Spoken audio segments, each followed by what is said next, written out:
Talent online current affairs ക്ലാസ്സിലേക്ക് സ്വാഗതം. ഇന്ന് നമ്മൾ ചർച്ച ചെയ്യുന്നത് മെയ് 4, 5 തീയതികളിലെ ആനുകാലിക വിഷയങ്ങളാണ്. വരൂ ക്ലാസ്സിലേക്ക് കിടക്കാം.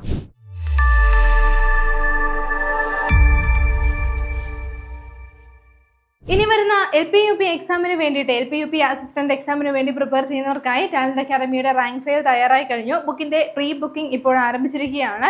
ഈ ഒരു റാങ്ക് ഫെയിലിലെ SCRT പുതിയതായിട്ട് വന്നിട്ടുള്ള SCRT ഫാക്ട്സ് എല്ലാം അപ്ഡേറ്റ് ചെയ്തുകൊണ്ടിട്ടാണ് പുറത്തിറക്കിയിരിക്കുന്നത്.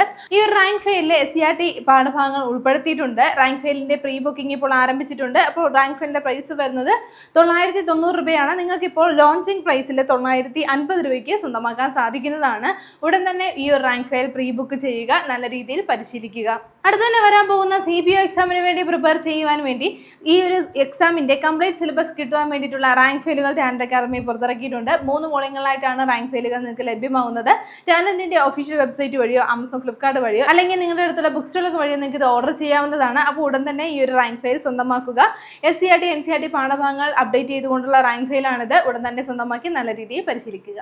ഇന്ന് ആദ്യം നമ്മൾ നോക്കുന്നത് കുറച്ച് അപ്പോയിന്റ്മെന്റുകളാണ്. ആദ്യത്തെ പോയിന്റ് ഇതാണ്. 2026 RBI ഡെപ്യൂട്ടി ഗവർണറായി നിയമിതനാവുന്നത് ആരെന്നാണ്. ഓർത്തു വെക്കുക, രോഹിത് ജെയിൻ ആണ്. ആരാണ്? രോഹിത് ജെയിൻ ആണ് ഈ ഒരു പോസ്റ്റിലേക്ക് വരുന്നത്. എന്താണ്? വളരെ ഇമ്പോർട്ടന്റ് ആയിട്ടുള്ള ഒരു അപ്പോയിന്റ്മെന്റ് ആണ്. RBIയുടെ റിസർവ് ബാങ്ക് ഓഫ് ഇന്ത്യയുടെ ഡെപ്യൂട്ടി ഗവർണർ ആയിട്ടാണ് അദ്ദേഹം നിയമിതനാവുന്നത്. അപ്പോൾ നിലവിലുള്ള RBIയുടെ ഡെപ്യൂട്ടി ഗവർണേഴ്സ് ആരൊക്കെയാണെന്ന് കൂടി നമ്മളൊന്ന് ഓർത്തു വെക്കാം. ശിരീഷ് ചന്ദ്ര മുർമു ആദ്യത്തെ ഒരാളാണ്. എന്താണ്? ശിരീഷ് ചന്ദ്ര മുർമു. അതേപോലെ പൂനം ഗുപ്ത. എന്താണ്? പൂനം ഗുപ്ത. മറ്റൊരു വ്യക്തിയാണ് എന്താണ്? സ്വാമിനാഥൻ ജെ. ആരാണ്? സ്വാമിനാഥൻ ജെ. അപ്പോൾ ഇവർ 3 പേരും എന്താണ്? നിലവിലെ RBIയുടെ ഡെപ്യൂട്ടി ഗവർണർ സ്ഥാനം വഹിക്കുന്ന വ്യക്തികളാണ്. അപ്പോൾ അതിനോടൊപ്പം തന്നെ ആര് കൂടി കൂടുകയാണ്? രോഹിത് ജെയിൻ കൂടി വരികയാണ്. എന്താണ്? RBIയുടെ ഡെപ്യൂട്ടി ഗവർണറായിട്ട് നിയമിതനാകാൻ പോവുകയാണ് അദ്ദേഹം. ഇനി RBIയുടെ ഗവർണർ ആരാണെന്ന് നമുക്കറിയാം. സഞ്ജയ് മൽഹോത്രയാണ് RBIയുടെ നിലവിലെ ഗവർണർ എന്നുള്ള കാര്യം ഒന്ന് നോട്ട് ചെയ്ത് വെക്കുക. ഇനി RBI സ്ഥാപിതമായത് എന്നാണ്? 1935 RBI സ്ഥാപിതമായത്. നിലവിലെ ആസ്ഥാനം എവിടെയാണ്? മുംബൈ ആണ്. സ്ഥാപിതമായപ്പോൾ കൊൽക്കത്തയായിരുന്നു ആസ്ഥാനം. നിലവിലെ ആസ്ഥാനം എവിടെയാണ്? മുംബൈ ആണ്. ഓക്കെ, അപ്പോൾ ഇത്രയും പോയിന്റുകളൊന്ന് നോട്ട് ചെയ്ത് വെക്കുക. നമ്മൾ ചർച്ച ചെയ്ത പോയിന്റ് 2026 RBIയുടെ ഡെപ്യൂട്ടി ഗവർണറായിട്ട് നിയമിതനാകാൻ പോകുന്നത് ആരാണ്? രോഹിത് ജെയിൻ ആണ്. ഇനി അടുത്തത് മറ്റൊരു അപ്പോയിന്റ്മെന്റ് ആണ് നമ്മൾ ചർച്ച ചെയ്യുന്നത്. 2026 പ്രസാർ ഭാരതി ചെയർമാനായി നിയമിതനായത് ആരെന്നാണ്. എന്താണ്? 2026 പ്രസാർ ഭാരതി ചെയർമാനായി നിയമിതനായത് ആരെന്നാണ് നോക്കുന്നത്. പ്രസൂൺ ജോഷിയാണ്. ആരാണ്? പ്രസൂൺ ജോഷിയാണ്. ഓർത്തു വെക്കുക, പ്രസൂൺ ജോഷിയാണ് ഈ ഒരു പോസ്റ്റിലേക്ക് നിയമിതനാവുന്നത്. പ്രശസ്ത ഗാനരചയിതാവും അതേപോലെ എഴുത്തുകാരനുമായിട്ടുള്ള ഒരു വ്യക്തിയാണ്. ആരാണ്? പ്രസൂൺ ജോഷി എന്നുള്ള കാര്യം ഒന്ന് നോട്ട് ചെയ്യുക. ഇതിനു മുമ്പ് അദ്ദേഹം മുംബൈയിലെ സെൻട്രൽ ബോർഡ് ഓഫ് ഫിലിം സർട്ടിഫിക്കേഷന്റെ ചെയർപേഴ്സൺ ആയിരുന്നു. അതേപോലെ തന്നെ അദ്ദേഹം മക്കാൻ വേൾഡ് ഗ്രൂപ്പ് ഓഫ് ഇന്ത്യയുടെ CEO ആയിട്ടും McCann World Group of Asia പസഫിക്കിന്റെ ചെയർമാനായിട്ടും സ്ഥാനം വഹിച്ചിട്ടുണ്ട്. ഈ ഒരു സ്ഥാനങ്ങളും വഹിച്ചിട്ടുണ്ട്. അപ്പോൾ ഓർത്തു വെക്കുക, നമ്മൾ നോക്കിയത് 2026 പ്രസാർ ഭാരതി ചെയർമാനായി നിയമിതനായത് ആരെന്നാണ്. ഓർത്തു വെക്കുക, പ്രസൂൺ ജോഷിയാണ് ഈ ഒരു പോസ്റ്റിലേക്ക് വന്നിട്ടുള്ളത്. അടുത്ത നമ്മൾ നോക്കുന്ന മറ്റൊരു അപ്പോയിന്റ്മെന്റ് ആണ്. അടുത്തിടെ കയർ ബോർഡിന്റെ സെക്രട്ടറി ആയി ഔദ്യോഗികമായി ചുമതലയേറ്റത് ആരെന്നാണ്. എന്താണ്? അടുത്തിടെ കയർ ബോർഡ് സെക്രട്ടറി ആയിട്ട് ചുമതലയേറ്റത് ആരെന്നാണ് നോക്കുന്നത്. ഓർത്തു വെക്കാം, MS ലക്ഷ്മിപ്രിയയാണ്. ആരാണ്? MS ലക്ഷ്മിപ്രിയയാണ് ഈ ഒരു പോസ്റ്റിലേക്ക് വന്നിട്ടുള്ളത്. എന്താണ്? കയർ ബോർഡിന്റെ സെക്രട്ടറി സ്ഥാനത്തേക്കാണ് ചുമതലയേറ്റിട്ടുള്ളത്. ആരാണെന്ന് ഓർത്തു വെക്കുക, MS ലക്ഷ്മിപ്രിയയാണ്. ഇനി ഈ ഒരു കയർ ബോർഡ് എന്ന് പറയുന്നത് ഏത് മന്ത്രാലയത്തിന്റെ കീഴിലാണ് വരുന്നത്? MSME മന്ത്രാലയത്തിന് കീഴിലാണ് വരുന്നത്. എന്താണ്? MSME മന്ത്രാലയത്തിന് കീഴിലാണ് കയർ ബോർഡ് വരുന്നത്. അപ്പോൾ MSME മന്ത്രാലയത്തിന് കീഴിലുള്ള കയർ ബോർഡിന്റെ സെക്രട്ടറി ആയിട്ടാണ് MS ലക്ഷ്മിപ്രിയ ചുമതലയേറ്റിരിക്കുന്നത്.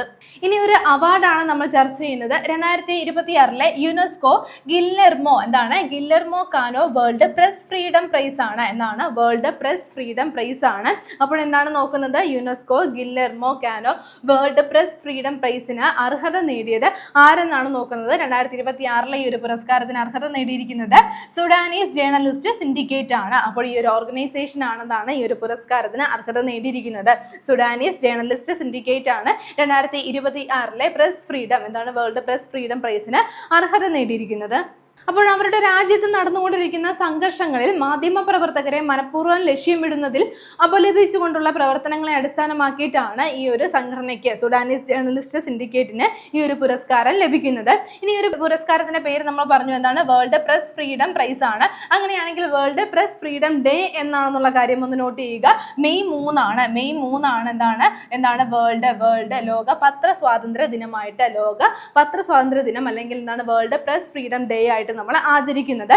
അപ്പോൾ ഇതിനോടനുബന്ധിച്ച് പ്രഖ്യാപിക്കുന്ന ഒരു പുരസ്കാരമാണ് ഈ ഒരു press freedom, world press freedom prize എന്നുള്ള കാര്യം ഒന്ന് നോട്ട് ചെയ്യുക.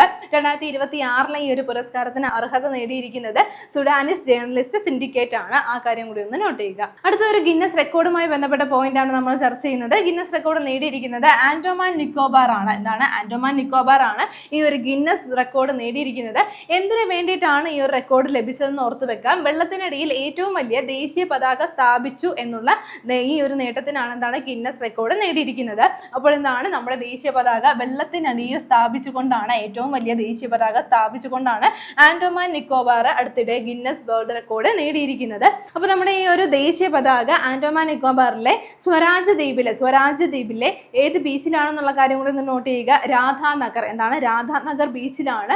അവിടെയാണ് നമ്മുടെ ഈ ഒരു പതാക സ്ഥാപിച്ചിരിക്കുന്നത്. ഓർത്തു വെക്കുക. അപ്പോൾ നമ്മുടെ ദേശീയ പതാക ആൻഡോമാൻ നിക്കോബാറിലെ സ്വരാജ്, ഓർത്തു വെക്കുക, സ്വരാജ് ദ്വീപിലെ രാധാനഗർ ബീച്ചിലാണ് സ്ഥാപിച്ചത് എന്നുള്ള കാര്യം ഒന്ന് നോട്ട് ചെയ്യുക.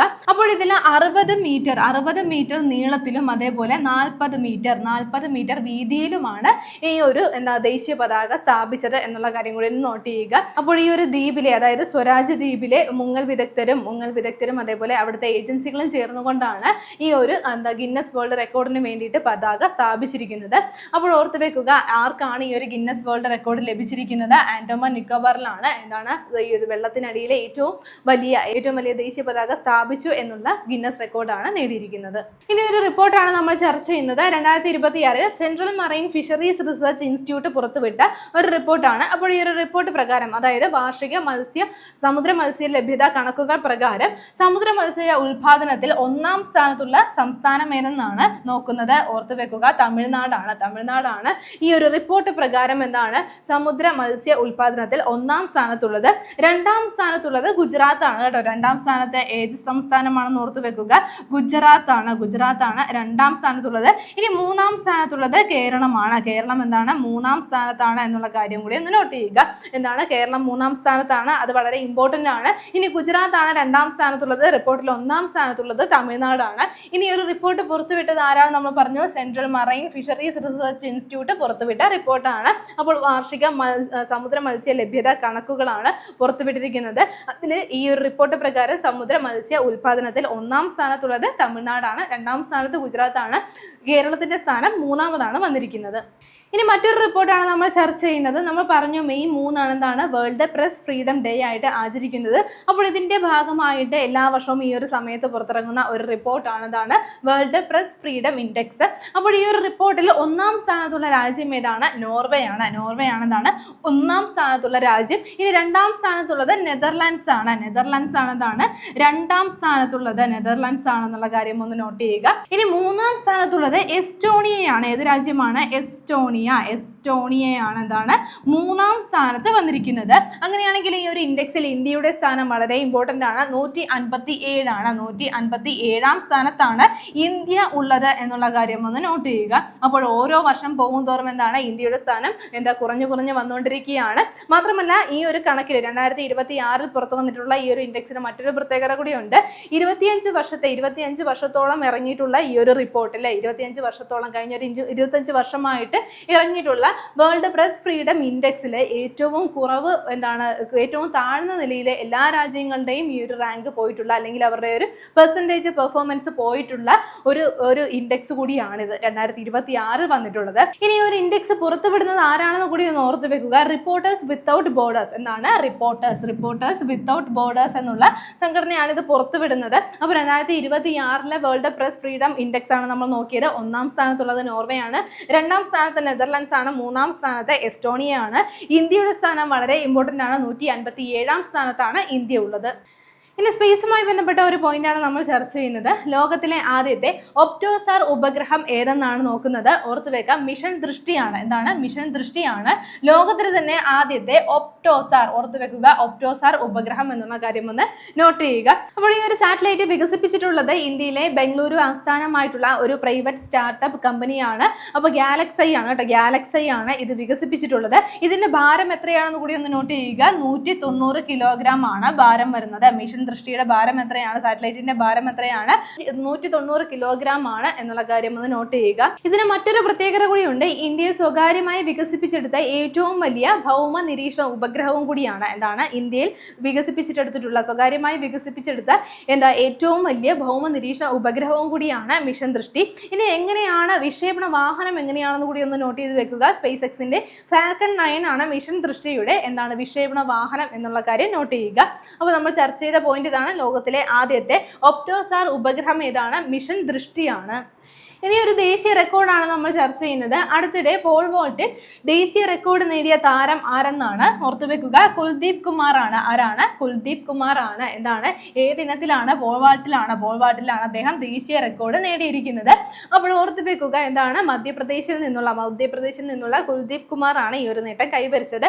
അദ്ദേഹം 5.41 മീറ്റർ ഉയരത്തിൽ ചാടിയാണ് ഈ പോൾ വാൾട്ടിൽ പുതിയ ദേശീയ റെക്കോർഡ് സൃഷ്ടിച്ചിരിക്കുന്നത്. അടുത്തിടെ ഭുവനേശ്വറിൽ നടന്ന പ്രഥമ India indoor open combined event and pole vault മത്സരത്തിലാണ് അദ്ദേഹം ഈ ഒരു ദേശീയ റെക്കോർഡ് നേടിയത്. അപ്പോൾ ഓർത്തു വെക്കുക, ആരാണ്? കുൽദീപ് കുമാർ ആണ്. ഈ ഒരു പോൾ വാൾട്ടിലാണ് അദ്ദേഹത്തിന്റെ ഇവന്റ് എന്ന് ഓർത്തു വെക്കുക. ഇതിലാണ് അദ്ദേഹം അടുത്തിടെ ദേശീയ റെക്കോർഡ് നേടിയത്.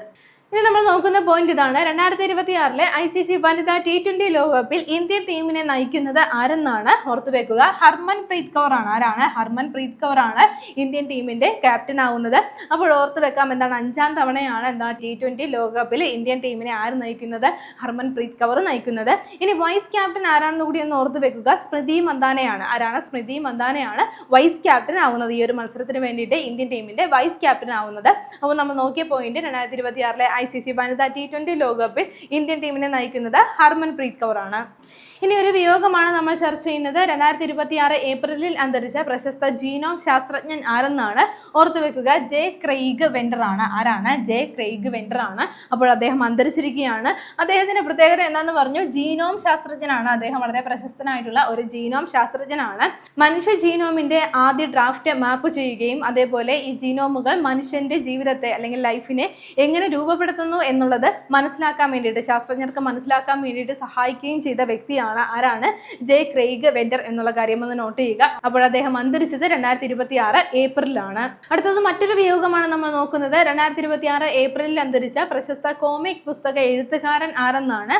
ഓർത്തുവെക്കുക, ഗെറി കോൺവേ ആണ്. ആരാണ്? ഗെറി കോൺവേ ആണ്. അപ്പോൾ അദ്ദേഹം അന്തരിച്ചിരിക്കുകയാണ്. എന്താണ് പ്രത്യേകത? അദ്ദേഹം ഒരു കോമിക് ബുക്ക് എഴുത്തുകാരനാണ് എന്നുള്ള കാര്യം ഒന്ന് നോട്ട് ചെയ്യുക. സ്പൈഡർമാൻ കോമിക്കിലെ പണിഷർ കഥാപാത്രം ഉൾപ്പെടെ നിരവധി കഥാപാത്രങ്ങൾ മാർവലിനും അതേപോലെ DC-ക്കും വേണ്ടിയിട്ട് ക്രിയേറ്റ് ചെയ്യാൻ വേണ്ടിയിട്ട്, കഥാപാത്രങ്ങളെ ക്രിയേറ്റ് ചെയ്യാൻ വേണ്ടിയിട്ട്, കഥകൾ ക്രിയേറ്റ് ചെയ്യാൻ വേണ്ടിയിട്ടുമൊക്കെ സഹായിച്ച ഒരു വ്യക്തിയാണ്. ആരാണ്? ഗെറി കോൺവേ എന്നുള്ള കാര്യം ഒന്ന് നോട്ട് ചെയ്യുക. അപ്പോൾ അദ്ദേഹം അന്തരിച്ചത് 2026 ഏപ്രിലാണ്. ഇനി വരുന്ന PSC എക്സാമുകൾ വളരെ ഇമ്പോർട്ടൻറ്റ് പാർട്ടായിട്ടുള്ള ഒരു ഭാഗമാണ് SCRT സിലബസ്. ഇത് പഠിച്ചു തീർക്കാൻ വേണ്ടിയിട്ടുള്ള ടാലന്റ് അക്കാദമിയുടെ അറിവിടം ബുക്കുകൾ നിങ്ങൾക്ക് വളരെ പ്രയോജനകരമായിട്ടുണ്ട് എന്നറിഞ്ഞതിൽ വളരെ സന്തോഷമുണ്ട്. ഇനി നിങ്ങൾ പഠിച്ചു തീർത്ത SCRT പാഠഭാഗങ്ങൾ എത്ര വരെ നിങ്ങൾക്ക് പഠിച്ചു തീർക്കുവാൻ സഹായിച്ചിട്ടുണ്ട്, അല്ലെങ്കിൽ എത്ര വരെ നിങ്ങളുടെ മനസ്സിൽ ഉറപ്പിച്ചിട്ടുണ്ട് എന്ന് നിങ്ങൾക്ക് മനസ്സിലാക്കാൻ വേണ്ടി ടാലന്റ് അക്കാദമി ഈ ഒരു SCRT പാഠഭാഗങ്ങളിൽ നിന്ന് PSC പരീക്ഷയ്ക്ക് ചോദിക്കുവാൻ സാധ്യതയുള്ള ക്വസ്റ്റ്യൻസ് ഉൾപ്പെടുത്തിയിട്ടുള്ള പരിശീലന ചോദ്യങ്ങൾ തയ്യാറാക്കിയിട്ടുണ്ട്. അപ്പോൾ 4300-ലധികം ചോദ്യങ്ങളാണ് ഇതിൽ ഉൾപ്പെടുന്നത്. മാത്രമല്ല ഇതുവരെ PSC SCRT പാഠഭാഗങ്ങളിൽ നിന്ന് ചോദിച്ചിട്ടുള്ള PYQs ഇതിൽ ഉൾപ്പെടുത്തിയിട്ടുണ്ട്. അപ്പോൾ സയൻസിനും സോഷ്യൽ സയൻസിനുമായിട്ട് ഒറ്റ ബുക്കാണ് പുറത്തിറക്കിയിരിക്കുന്നത്. 5 മുതൽ 10 വരെയുള്ള ക്ലാസ്സുകളിലെ പാഠഭാഗങ്ങൾ ഉൾപ്പെടുത്തിയിട്ടാണ് ഈ ഒരു പരിശീലന ചോദ്യങ്ങൾ തയ്യാറാക്കിയിട്ടുള്ളത്. അപ്പോൾ നിങ്ങൾ പഠിച്ചു തീർത്ത പാഠഭാഗങ്ങൾ എത്രത്തോളം നിങ്ങളുടെ മനസ്സിൽ ഉറച്ചു എന്നുള്ളത് നിങ്ങൾക്ക് മനസ്സിലാക്കാൻ സാധിക്കുന്നതാണ്. അപ്പോൾ ഉടൻ തന്നെ ഈ ഒരു ബുക്ക് പർച്ചേസ് ചെയ്യുക. ടാലന്റിന്റെ ഒഫീഷ്യൽ വെബ്സൈറ്റ് വഴിയോ ആമസോൺ, ഫ്ലിപ്കാർട്ട് വഴിയോ നിങ്ങളുടെ അടുത്തുള്ള ബുക്ക് സ്റ്റോർ വഴിയോ നിങ്ങൾക്ക് ഇത് പർച്ചേസ് ചെയ്യാൻ സാധിക്കുന്നതാണ്. ഇന്ന് നമ്മൾ ചർച്ച ചെയ്ത പോയിന്റുകൾ ഒന്നുകൂടി നോക്കാം. ആദ്യം നമ്മൾ ചർച്ച ചെയ്തത് കുറച്ച് അപ്പോയിന്റ്മെന്റുകളായിരുന്നു. 2026 RBI ഡെപ്യൂട്ടി ഗവർണറായി നിയമിതനാവുന്നത് ആരെന്ന് നമ്മൾ നോക്കി, രോഹിത് ജെയിൻ ആണ്. അത് കഴിഞ്ഞ് നമ്മൾ നോക്കിയത് പ്രസാർ ഭാരതി ചെയർമാനായി നിയമിതനായത് ആരെന്ന് നോക്കി, പ്രസൂൺ ജോഷിയാണ് ഈ ഒരു പോസ്റ്റിലേക്ക് വന്നിട്ടുള്ളത്. ശേഷം നമ്മൾ നോക്കിയത് അടുത്തിടെ കയർ ബോർഡിന്റെ സെക്രട്ടറിയായി ചുമതലയേറ്റത് ആരെന്നാണ്, MS ലക്ഷ്മിപ്രിയയാണ് ഈ ഒരു പോസ്റ്റിലേക്ക് നിയമിത പ്രതിനിധിയായിട്ടുള്ളത് ചുമതലയേറ്റത്. അത് കഴിഞ്ഞിട്ട് നമ്മളൊരു അവാർഡ് നോക്കി. വേൾഡ് പ്രസ് ഫ്രീഡം പ്രൈസിന് അർഹത നേടിയത് ആരാണ്? സുഡാനൈസ് ജേർണലിസ്റ്റ് സിൻഡിക്കേറ്റ് എന്നുള്ള ഓർഗനൈസേഷനാണ് ഈ ഒരു അവാർഡ് 2026 നേടിയിരിക്കുന്നത്. ഇനി ഈ ഒരു പ്രസ് ഫ്രീഡം ഡേ എന്നാണെന്ന്, വേൾഡ് പ്രസ് ഫ്രീഡം ഡേ എന്നാണ്, മെയ് 3 എന്നുള്ള കാര്യം നോട്ട് ചെയ്യുക. അതിനുശേഷം നമ്മൾ നോക്കിയത് ഒരു ഗിന്നസ് റെക്കോർഡാണ്. അപ്പോൾ വെള്ളത്തിനടിയിൽ ഏറ്റവും വലിയ ദേശീയ പതാക സ്ഥാപിച്ച അടുത്തിടെ ഗിന്നസ് റെക്കോർഡ് നേടിയത് ആരെന്നാണ് നമ്മൾ നോക്കിയത്? ആൻഡമാൻ നിക്കോബാർ ആണ് ഇത്തരത്തിലൊരു നേട്ടം കൈവരിച്ചിരിക്കുന്നത്. അത് കഴിഞ്ഞിട്ട് ഒരു റിപ്പോർട്ടാണ് നമ്മൾ ചർച്ച ചെയ്തത്. 2026 central marine fisheries research institute പുറത്തുവിട്ട വാർഷിക സമുദ്ര ലഭ്യത കണക്കുകളാണ്. അപ്പോൾ ഈ ഒരു കണക്ക് പ്രകാരം സമുദ്ര മത്സ്യ ഉൽപാദനത്തിൽ 1ാം സ്ഥാനത്തുള്ളത് തമിഴ്നാടാണ്, 2ാം സ്ഥാനത്ത് ഗുജറാത്താണ്, കേരളത്തിന്റെ സ്ഥാനം 3. അതിനുശേഷം മറ്റൊരു ഇൻഡെക്സ് നമ്മൾ നോക്കി. 2026 വേൾഡ് പ്രസ് ഫ്രീഡം ഇൻഡെക്സിൽ 1ാം സ്ഥാനത്തുള്ളത് നോർവേയാണ്, 2ാം സ്ഥാനത്ത് നെതർലാൻഡാണ്, 3ാം സ്ഥാനത്തുള്ളത് എസ്റ്റോണിയാണ്, ഇന്ത്യ 157ാം സ്ഥാനത്താണ് ഉള്ളത്. അതിനുശേഷം നമ്മൾ നോക്കിയത് ലോകത്തിലെ ആദ്യത്തെ ഒപ്റ്റോസാർ ഉപഗ്രഹം ഏതെന്നാണ്? മിഷൻ ദൃഷ്ടി എന്നുള്ളതാണ്. അപ്പോൾ ഇന്ത്യയിൽ സ്വകാര്യമായി വികസിപ്പിച്ച ഏറ്റവും വലിയ ഭൗമ നിരീക്ഷണ ഉപഗ്രഹമാണ് മിഷൻ ദൃഷ്ടി എന്നുള്ള കാര്യം കൂടി ഒന്ന് നോട്ട് ചെയ്യുക. സ്പേസ് എക്സിന്റെ ഫാൽക്കൺ 9 ലോഞ്ച് ചെയ്തത്, അതായത് വിക്ഷേപിച്ചത് എന്നുള്ള കാര്യം കൂടി ഓർത്തു വെക്കുക. അത് കഴിഞ്ഞ് നമ്മൾ നോക്കിയത് അടുത്തിടെ പോൾ വാൾട്ടിൽ ദേശീയ റെക്കോർഡ് നേടിയ താരം ആരെന്നാണ്? കുൽദീപ് കുമാർ ആണ്. എന്താണ്? മധ്യപ്രദേശിൽ നിന്നുള്ള കുൽദീപ് കുമാർ ആണ് എന്താണ് പോൾ വാൾട്ടിൽ ദേശീയ റെക്കോർഡ് അടുത്തിടെ നേടിയിട്ടുണ്ടായിരുന്നത്. ശേഷം നമ്മൾ നോക്കിയത് 2026 ICC വനിതാ T20 ലോകകപ്പിൽ ഇന്ത്യൻ ടീമിനെ നയിക്കുന്നത് ആരെന്നാണ്? ഓർത്തു വെക്കുക, ഹർമൻ പ്രീത് കൗർ ആണ്. ഇനി ടീമിന്റെ വൈസ് ക്യാപ്റ്റൻ ആവുന്നത് ആരാണ്? അത് സ്മൃതി മന്ദാനയാണ്. അത് കഴിഞ്ഞ് നമ്മൾ നോക്കിയത് ഒരു വിയോഗമാണ്. 2026 ഏപ്രിൽ അന്തരിച്ച പ്രശസ്ത ജീനോം ശാസ്ത്രജ്ഞൻ ആരെന്നാണ് നോക്കിയത്? ഓർത്തു വെക്കുക, ആരാണ്? ജെ ക്രെയ്ഗ് വെൻഡർ ആണ്. അപ്പോൾ അദ്ദേഹത്തിന്റെ പ്രത്യേകത എന്താന്ന് പറഞ്ഞു? പ്രശസ്ത ജീനോം ശാസ്ത്രജ്ഞനാണ് അദ്ദേഹം. വീണ്ടും ഒരു വിയോഗം നമ്മൾ നോക്കിയിരുന്നു. 2026 ഏപ്രിൽ അന്തരിച്ച പ്രശസ്ത കോമിക് പുസ്തക എഴുത്തുകാരൻ ആരെന്ന് നോക്കി? ഗെറി കോൺവേ ആണ്. കഴിഞ്ഞ ക്ലാസ്സുമായി ബന്ധപ്പെട്ട 2 ചോദ്യങ്ങൾ നൽകുകയാണ്. ആദ്യത്തെ ചോദ്യം ഇതാണ്: panchayat development index 2023-24 panchayat development ഇൻഡെക്സിൽ കേരളത്തിലെ ഏറ്റവും മികച്ച പഞ്ചായത്തായി തിരഞ്ഞെടുക്കപ്പെട്ടത് ഏത് പഞ്ചായത്ത് എന്നാണ് ചോദ്യം. അപ്പോൾ ഓപ്ഷൻ എ ഇതാണ്, Niranam. Option B Ottoor, option C Thrithala, option D Cheruthana. അടുത്ത ചോദ്യം ഇതാണ്: ഇന്ത്യയിലെ ആദ്യത്തെ പൂർണ്ണമായും കടലാസരഹിത സംസ്ഥാന ജുഡീഷ്യറി ഏതെന്നാണ്? Option A Assam, option B Karnataka, option C Sikkim, option D Telangana. ശരിയുത്തരങ്ങൾ താഴെ കമന്റ് ചെയ്യുക. കഴിഞ്ഞ ക്ലാസ്സിൽ നൽകിയിരുന്ന ചോദ്യങ്ങളുടെ ഉത്തരങ്ങൾ ചർച്ച ചെയ്യാം. ആദ്യത്തെ ചോദ്യം ഇതായിരുന്നു: 49ാമത് കേരള ഫിലിം ക്രിട്ടിക്സ് അവാർഡ് 2025 മികച്ച നടനുള്ള പുരസ്കാരത്തിന് അർഹനായത് ആരെന്നായിരുന്നു ചോദ്യം. ചരിത്രം ഏതാണ്? ഓപ്ഷൻ സി ആണ്, മോഹൻലാൽ ആണ് ഈ ഒരു പുരസ്കാരത്തിന് അർഹനായത്. രണ്ടാമത്തെ ചോദ്യം ഇതായിരുന്നു: ഇന്ത്യയെ വിവർത്തനം ചെയ്യുമ്പോൾ എന്ന പുസ്തകം രചിച്ചത് ആരെന്നായിരുന്നു ചോദ്യം. ഓപ്ഷൻ ബി ആണ് ശരിയുത്തരം, കെ സച്ചിദാനന്ദനാണ് ഈ ഒരു പുസ്തകം എഴുതിയത്. ഇനി നമ്മൾ ചർച്ച ചെയ്ത പോയിന്റുകൾ എല്ലാവർക്കും മനസ്സിലായി കാണുമെന്ന് വിശ്വസിക്കുന്നു. നന്നായി പഠിക്കുക, നന്നായി മുന്നേറുക. മറ്റൊരു ക്ലാസ്സുമായി വീണ്ടും കാണാം.